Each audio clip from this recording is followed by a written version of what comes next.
Good morning, everybody. Welcome back to Cilinix Crypto. I hope you're all doing great, and welcome back, or welcome to the channel, because I'm covering a new crypto, and I haven't seen a lot of YouTubers covering Unibot, or at least not doing analysis on that. I could be wrong, but let's actually check that out real quick. Unibot, yeah, I mean there's a lot of people explaining how to use that and stuff, but I don't think there are a lot of price predictions. Some of them. But not a huge amount. So I wanted to do an analysis on that because Unibot has been doing amazing, as you can see. And personally, I'm invested in it. All right, I invested like the 23rd of July or of June, excuse me. Yeah, I invested that right here at around $35. I really did. You can just look up cilinix.eth. That's my open Ethereum address. So yeah, I made a lot of profits on this. I'm still holding a bag. I sold most of it already. Like I already 3x'd my investment on this. I still think it has potential, but the market cap is quite high right now. I mean, the market cap is around $150 million. At some point of time, the market cap is going towards levels where you'll think like, all right, that's a bit too high. But we'll focus on the chart right now, all right? We will not focus on the market cap. For now, we can actually still get higher and still get a higher all-time high than that $200 level. So that's what we'll talk about. Before we dive into that, I do want to mention as well that I have my own premium trading group, in which I also, in a chat room, which is part of it, actually shared that I bought Unibot as well. So if you bought them together with me, you could have had this entire move up as well.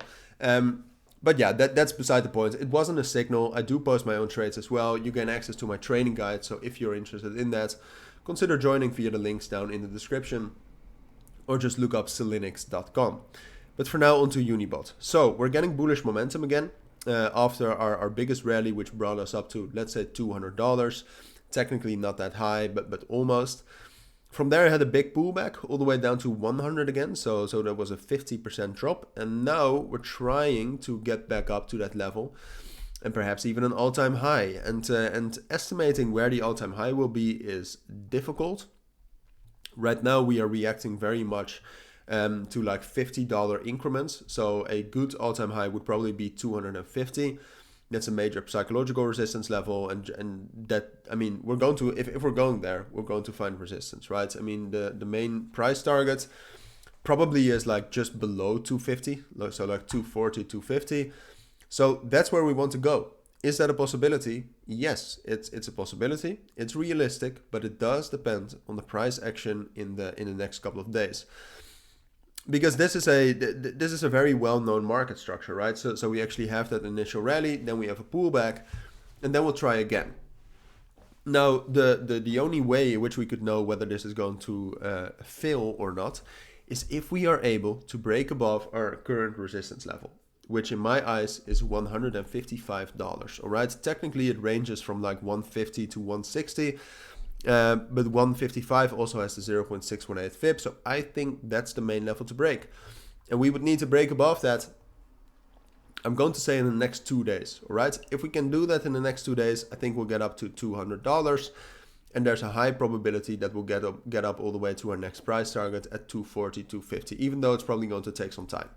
All right, so that's the main thing, breaking above 255, because on the other hand, if we're not able to do that in the next in the next 2 days, then this was just a second rally trying to get to that all-time high again, but then there's not enough momentum, and we'll drop down to 120, and then this is probably the all-time high, and we'll just drop down to 100. The narrative will die down slowly, and then that's it. We'll probably long-term drop down even lower.